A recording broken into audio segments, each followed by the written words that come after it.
Gunsmoke, brought to you by Chesterfield, America's most popular two-way cigarette. What a pair. Chesterfield King Size at the new low price. Chesterfield Regular. Around Dodge City and in the territory on West, there's just one way to handle the killers and the spoilers, and that's with a U.S. Marshal and the smell of Gunsmoke.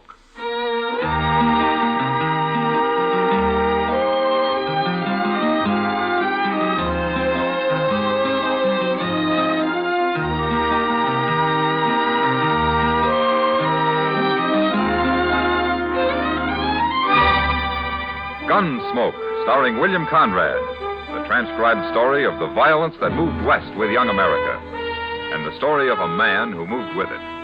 I'm that man, Matt Dillon, United States Marshal. The first man they look for and the last they want to meet.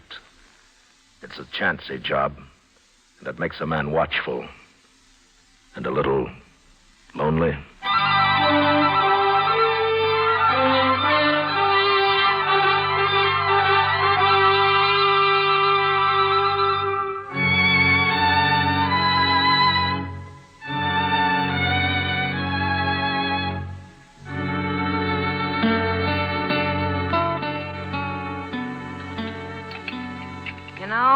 I'd sure like to meet whoever's running the kitchen in this place. Oh, why, Kitty? A cook that can make antelope stew taste like prairie dog ought to be something to see. Well, at least it's hot. No, it isn't. Well, mine is. You forgetting you dumped half that bowl of chili peppers in yours? Well, I've eaten here before, Kitty. Oh, hello, Marshal. Hello, John. You know what I'd do if I owned this place, Matt? Tear it down? No. Look, it's got tables and chairs and knives and forks and spoons. And out back, they got a kitchen all set up with a stove and everything. So? Well, it's all here. I'd open a restaurant. You're spoiled, Kitty. Dodge isn't St. Louis, you know. St. Louis? I was there 6 months, 4 years ago. Hello, Matt. Kitty. How are you, Doc? Oh, I'm fine. Well, sit down, Doc. Sit down. Oh, thank you. Oh, well, what are you eating? Stew? That's what they call it, Doc. Ah. Well, I'll try a little anyway. Then I'm going to bed. At noon? I was up all night, Kitty, out at the Brandt place.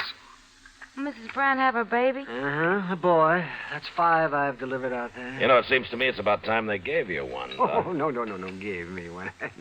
I've got enough trouble all by myself. But seriously, I'll tell you something, Matt. It's got so I'm afraid to be driving onto the prairie at all. More Indians, Doc? I ran into Sam Butler outside. He just drove in with his whole family and all his belongings loaded onto his wagon. Says he's quitting. Well, why? The Pawnees wiped out another family up near his place on the Smoky Hill River a couple of days ago. That's the second raid in the last 2 weeks.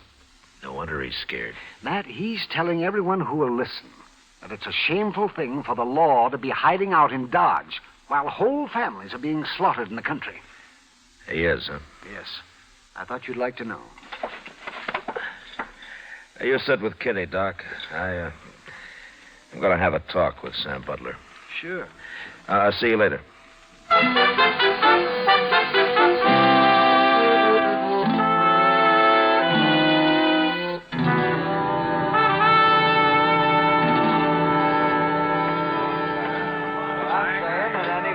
Stays out there and exposes his family to them murdering savages is plumb crazy.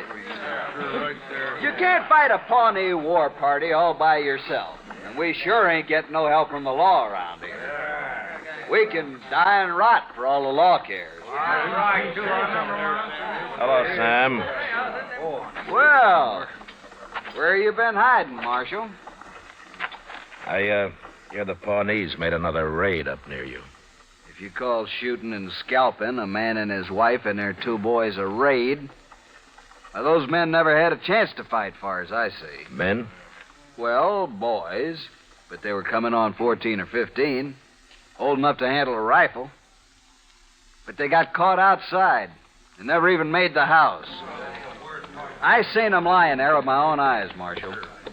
And if you'd seen them, you'd be doing something about it instead of sitting around here and dying. I'm not hired to fight Indians, Sam. That's the Army's job. And you ought to be out helping the Army. Every lawman in the country ought to. The Army doesn't need help. But there's something strange about those Pawnees.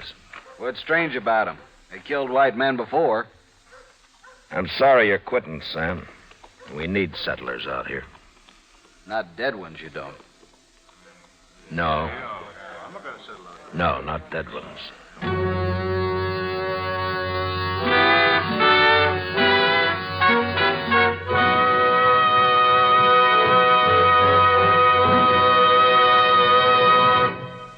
What a pair. What a buy. They're talking about king-size Chesterfield at the new low price. And Chesterfield Regular. They're the quality twins. Either way you like them, you get the same highest quality, the same low nicotine, the same wonderful taste and mildness, a refreshing smoke every time. Yes, the Chesterfield you smoke today is the best cigarette ever made. And it's America's most popular two-way cigarette. So buy a carton today. King-size Chesterfield at the new low price. Or Chesterfield Regular. What a pair they are. They satisfy millions. They're best for you.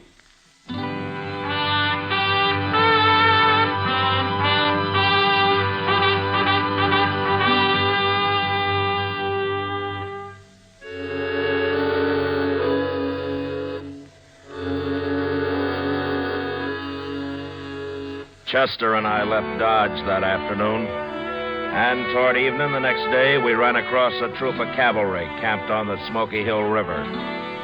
It was commanded by an officer who was new to this part of the country, a Captain Starr. He was anxious to make a success of his first expedition, but so far he hadn't even seen an Indian. I decided to stay with him for a while, and I'm glad I did. The next afternoon, while we were on the march, his scouts reported another settler's cabin burned. The family killed. At my request, Captain Starr filed his troop out in patrols while he and Chester and I rode forward to the scene of the slaughter.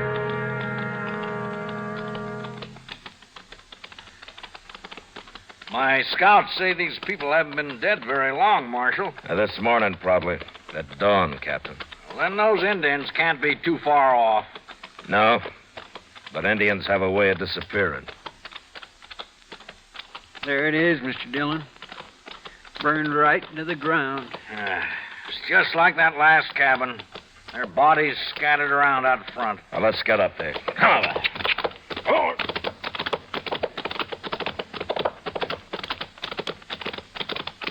Ho, ho, ho.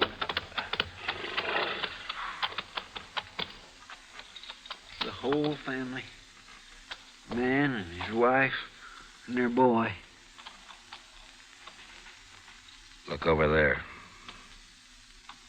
Against the water barrel. Oh, my.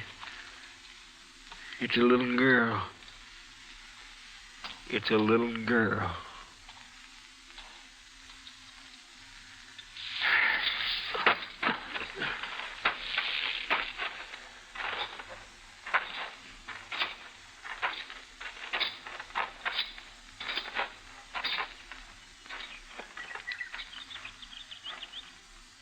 They scalped them, every one of them.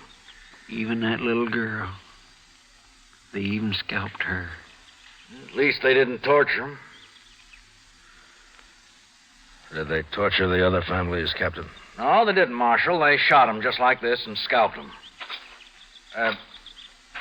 Where are you going, Marshal? What is it?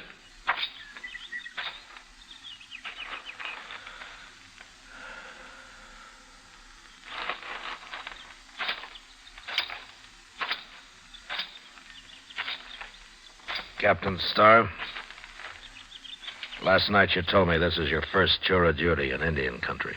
That's right, Marshal. Well, take a good look around here, Captain. Well, I have. All right. All three of these settler families were killed in the open, outside their cabins. Does that mean anything to you? Those Pawnees are pretty tricky. I guess they really surprised him. Yeah, they sure did. There are not many arrows around. If these people had had a chance to put up a fight, there'd be a lot of arrows. They were shot, Marshal, with rifles. Pawnees don't usually waste ammunition, Captain. There's a reason for it here, though. Well, what reason? Look at the ground. There are no tracks. Every sign of tracks have been dragged out with a blanket. Say, you're right. I hadn't noticed that. Well, there's another thing you haven't noticed, or maybe you didn't know about. Oh, what's that? That boy there. How old would you say he was? Oh, about the same age as the boys at the last place. Maybe 12, 13. Well, Captain, that's old enough to be a brave in a couple of years if he was a Pawnee. What do you mean, if he was a Pawnee? They usually keep a boy that age. They don't kill him. They take him and try to make a brave out of him. Oh, well, I didn't know that. I know what he's driving at, Captain. You don't think it was Pawnees that done this. Ain't that right, Mr. Dillon? Yeah, that's right. But the Pawnees are the only tribe around here we know of, Marshal. Captain, it's them tracks. Pawnees wouldn't hide their tracks. No, they wouldn't. What? A man wearing moccasins doesn't care about his tracks, Captain. He's got nothing to hide. I'm afraid I don't understand. It Marshal. wasn't Pawnees that did this. It wasn't Indians at all. It was white men. Marshal Dillon, it's impossible for me to believe white men could have done this. Is it, Captain? No white man would shoot that little girl over there and then scalp her. Did you ever hear what Chivington did to the Cheyennes at Sand Creek? Kill and scalp them all, he said, big and little. Nits make lights. Congress has repudiated that whole affair, Marshal. Well, it still happened. And it was still white men that did it.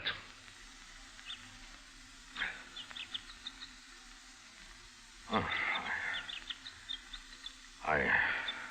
I suppose you're right. Yeah, I'm right. But why did they do it? Horses. You see that corral out there? This man must have had 6 or 7 head of horses. Yes, the other settlers did, too. They stole the horses and probably whatever they could find in the cabins, and right now they're sitting around camp somewhere drinking coffee and laughing at all of us Indian hunters. Well, I'll find them. Now, it's a big country, Captain. I got a troop of cavalry out there, Marshal, over 100 men. All right, suppose you do find some riders with a bunch of horses. How are you going to know they're the men you're after? Well, these horses are branded, aren't they? With what brands? I don't know, but they must be registered somewhere. Maybe. But while you're out finding out all that, some other family's going to be slaughtered. There isn't time, Captain. I didn't realize how new I am at this game, Marshal. Oh, what would you suggest? Well, there used to be a corral about 5 miles upriver from here. If it's still standing, we'll bait it with a couple of dozen head of good cavalry horses. And then they'll come to us. Good idea. And I'll have my troop deployed and ready to move in. No, that wouldn't work. You can't hide 100 men, Captain. You'll have to keep your cavalry clear away from there. But how? Chester and I'll be there. We'll wait for him.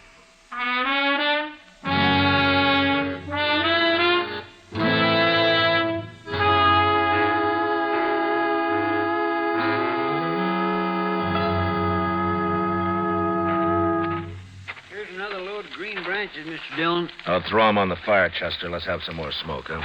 Yes, sir.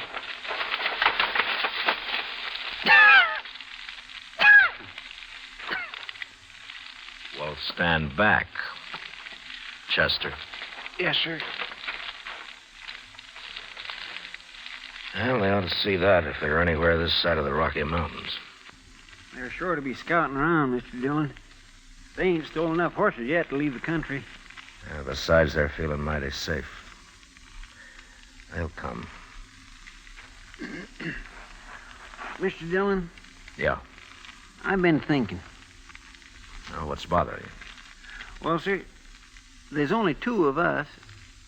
And I'm wondering how many there are of them. You want to go back and find the cavalry? I'd feel a whole lot safer. Well, go on, then. Oh, You didn't answer my question, Mr. Dillon. How many you think we're waiting for? Yeah, there's no way of telling, Chester. Well, if there's a whole passel of them, how in the world are we going to take them? I don't care how we take them. You're pretty mad, ain't you? Well, I can't get that little girl out of my mind. Yes, sir, I know. Now, look up. Here comes somebody. He's all alone. Just some cowboy, probably. Maybe. Yeah, sure it is. He's seen the smoke from our fire, and now he's wondering what that old corral's doing full of horses. And he might be scouting it for the others. Those men don't take many chances. Well, how are we going to find out? Well, maybe we won't till it's too late. Heat up some coffee for him, will you, Chester? Yes, sir. I think I'll have a cup of it, too, huh? All right, sir.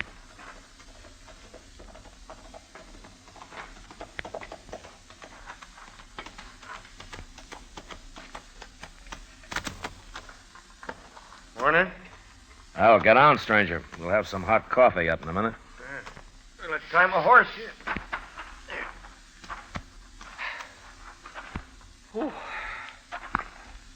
Sure used some coffee. Had to make dry camp last night. Oh? Well, you couldn't have been very far away. Why didn't you ride on down to the river here? Tell you why, mister, I was lost. I rode till after dark, and I got lost. Well, your horse could have found it for you. Maybe my horse ain't smart as yours. No offense. Sit down. Chester's bringing the coffee now. I've been sitting all morning. Here you are, mister. Oh. We ain't got no sugar. You men are traveling pretty light, ain't you? What do you mean? Here's your coffee. Oh, thanks, Chester. I mean all them horses. Mighty big remote and no wagon. Not much grub I can see. We're driving those horses to Cheyenne. There's only 2 of us. We couldn't handle a wagon and the herd both. Only 2 of you, huh? Yeah, that's right. Well, mister, look, I'm drifting. Maybe you could use another hand. It may be. Where you from? Dakota Territory. Name of Lee Stapp. I sure would like to see Cheyenne. I ain't never been there. Or why don't you ride up there alone? It'd be chasing a herd of horses all the way. Well, I'm broke, mister. Wouldn't have much of a party in Cheyenne broke, would I? No, I don't guess you would. I'm a good hand. I work cheap. How about it? You're a good hand, huh? Of course I am. Did you take a look at those horses we got? Yeah, I sure did. I ain't never seen none better. Well, they're good horses, and we take good care of them. Well, okay. What's that got to do with hiring me? Mister, I wouldn't hire you to herd sheep. What? You said you made dry camp last night. How come you tie your horse up without watering him while you stand here slopping up coffee? Well, it's my horse, ain't it? Sure. How's the coffee? Coffee? Is it any good? Well, yeah, sure it is. Well, then have some more of it. Hey, what's that?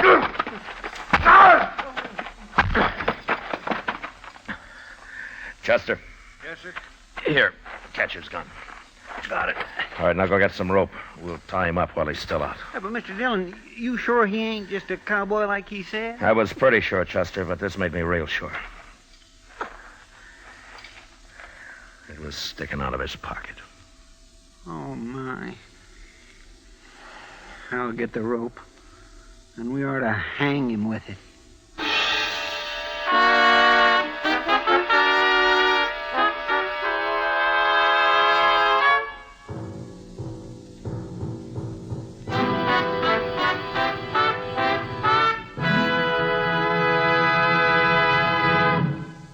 We will return for the last act of Gunsmoke in just a moment.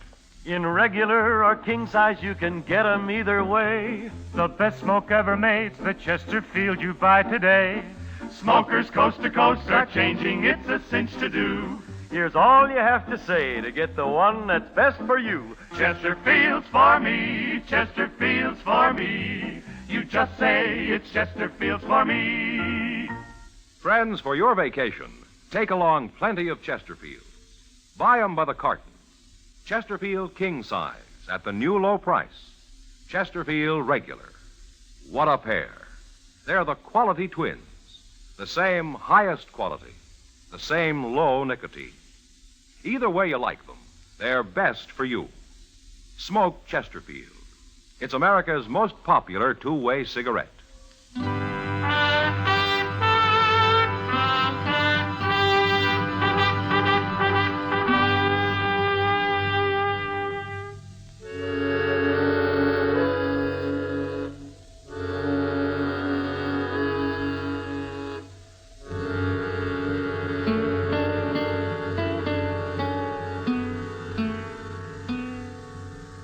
See anything yet, Chester? Yes, sir. There's some dust about a mile away, Mr. Dillon. Is it moving? Right this way. I'd guess maybe a half dozen riders. Your friends don't take many chances, do they, Stan? They ain't friends of mine.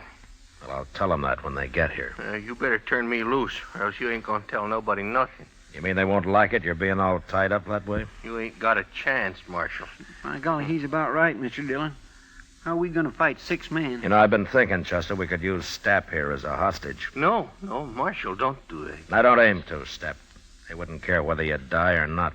Men like you don't have that kind of friends. But we can't stand up to 6 men, Mr. Dillon. We wouldn't have a chance. No, we wouldn't, Chester. I'm going to do something I never did before in my life. What? You'll see. But first, get a bandana and fix Stapp up so he can't talk. That won't do you no good. Shut up. And get on your feet. Here's a bandana. Here, I'll do it. All right, on your feet. Stand you. Now, turn around.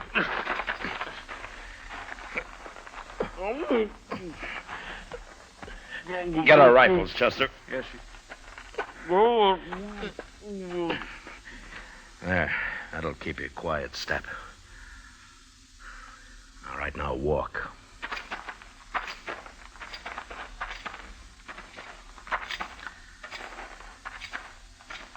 Here's yours, Mr. Dillon. Oh, thanks.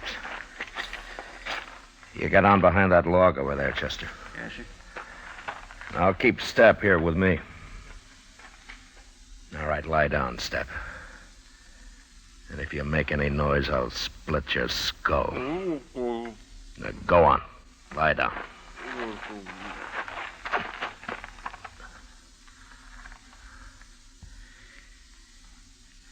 You okay, Chester?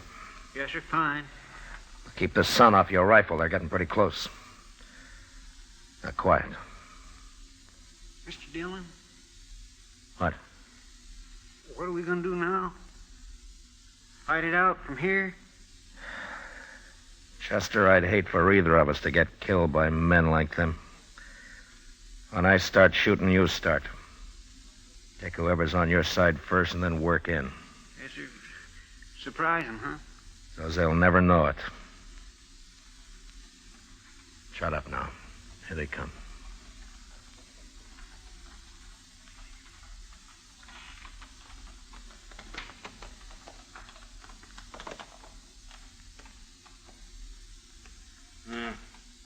They must be over the river. We'll get down and wait here for them.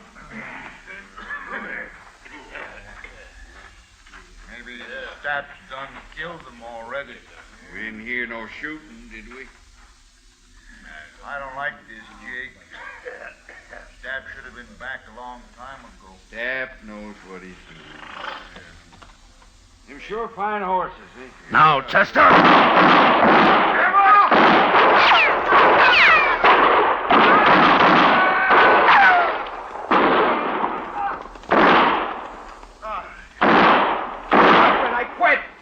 I give up! Don't shoot no more! All right, throw away your guns.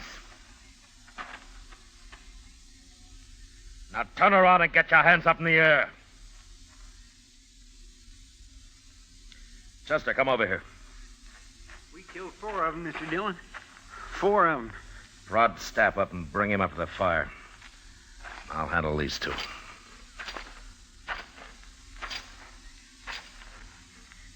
All right, you 2 stop just in time. You can turn around now. Who are you? What'd you ambush us for? Well, you went and killed 4 men. I'm a U.S. Marshal, mister. You're lying. Am I? What kind of marshal would ambush a bunch of men like that? My kind. I untied his bandana, Mr. Dillon. No reason you shouldn't talk now. That was murder. That's what that was. That was plain murder. Sure was. Even if he is a marshal, he'll hang for this. He never give us a chance. You're right, mister. I didn't give you a chance. There were too many of you. Besides, I never knew any man that deserved a chance less than you. What are you talking about? We ain't done nothing. You haven't, huh? Well, I found this on your friend's Stapp, mister. Here. Take a good look at it. Well, what's this? This ain't nothing, just a little yellow ribbon. I burned the rest of it. You blasted fool, Stapp. I didn't get nothing else. It was just kind of a souvenir. I told you to get rid of everything. Stapp, I'm sorry you came in alone. I wish you'd been with the others. But I'll see you hanged. All 3 of you. And it's that little girl's yellow hair ribbon that's gonna hang you.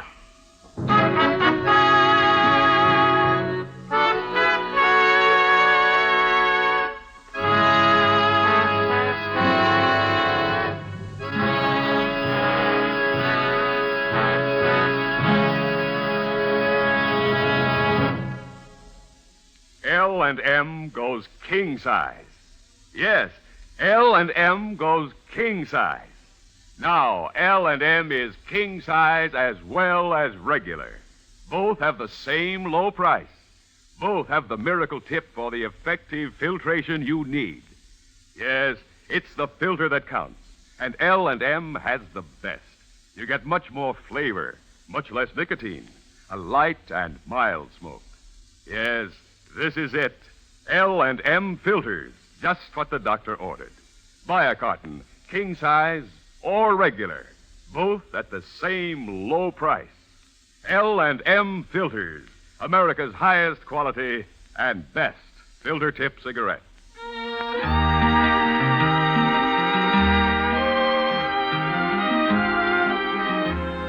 Gunsmoke, produced and directed by Norman Macdonnell, stars William Conrad as Matt Dillon, U.S. Marshal. Tonight's story was specially written for Gunsmoke by John Meston, with music composed and conducted by Rex Corey.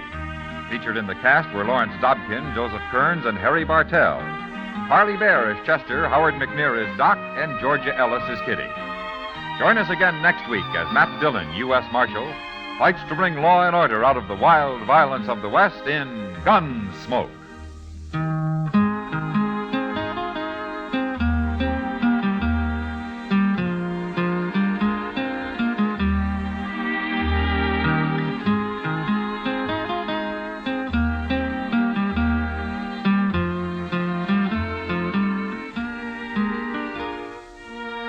Although the physical danger of war is over for your friend in the service, his morale is threatened now more than ever. He worries about being the forgotten man. And when there's no mail from home, that's when loneliness really settles in. And it's tough to be lonesome. The USO knows there's nothing like a letter to make a fellow feel better. Why don't you let your friend in the service know you're thinking of him? If you're a cousin, neighbor, schoolmate, or a member of his church, club, or union, write to him today. Remember, it's tough to be left out at mail call. And remember, too, next week at this same time, Chesterfield will bring you another transcribed story of the Western frontier on Gunsmoke. This is the CBS Radio Network.